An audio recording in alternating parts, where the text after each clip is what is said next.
I am Pastor Rhonda. I'm the founder of Celebrate Life Cancer Ministry, diagnosed with inflammatory breast cancer in September 2001. I'm Freddie Muse Jr., based in Los Angeles, California. I've been diagnosed with prostate cancer in 2007. My diagnosis actually began on 9/11, where the whole world was turning upside down. The doctor says, I have good news and I have bad news.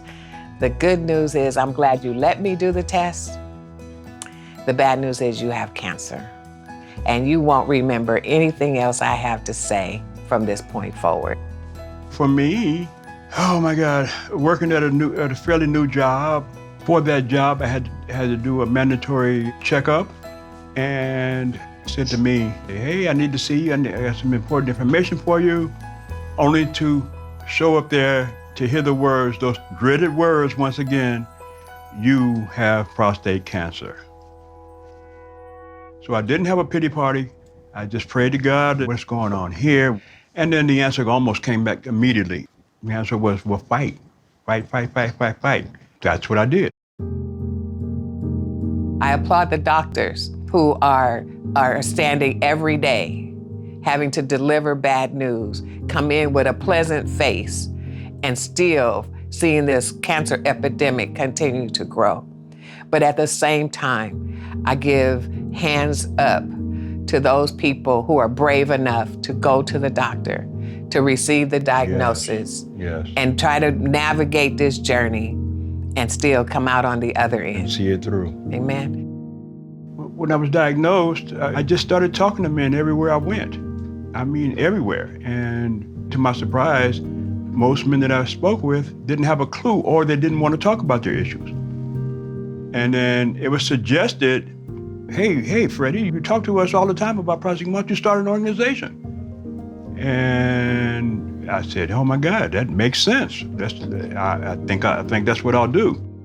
Turning this journey into advocacy, I never thought about it.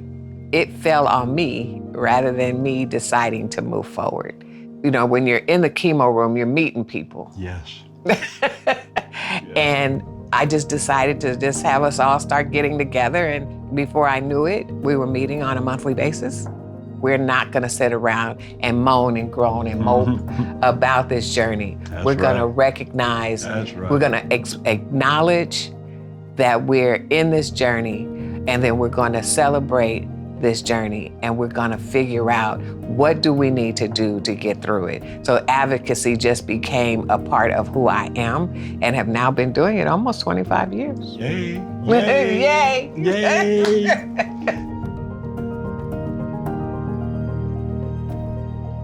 A couple of things that our community is facing has to do with the system.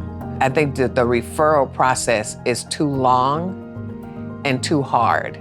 And you know, I'm sorry, but why is the insurance company deciding whether my doctor made a good choice or not?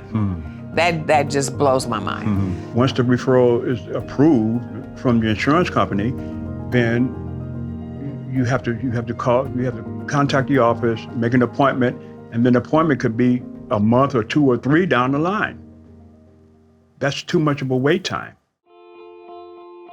To eliminate the red tape so that more lives can be saved, because that's why doctors do what they do. That's why researchers do what they do. We're part of the project with USC, with the Care 2 team, and their whole focus is to help educate the community, get researchers to speak the language of community, and then to be able to share that information out with doctors. One of the challenges with the mobile units that come to the community, it boils down to ROI. For a mammogram unit to come out, you have to have 25 people signed up that attend in order for them to even say they'll come. Yeah, and then they have to have all these guidelines. No health insurance or low health insurance that won't pay for it, or you not have had a mammogram in, 2 years or something like that. It should be mandatory to have these mobile units come out, because now we can say to the public, that while you're here, you can get this screening. I applaud the researchers. Yes. I applaud them who are every day going through this journey of trying to find improvements for the process, improvement for healing. My advocacy over the next few years is continue to be a patient navigator, educating people on what I've experienced.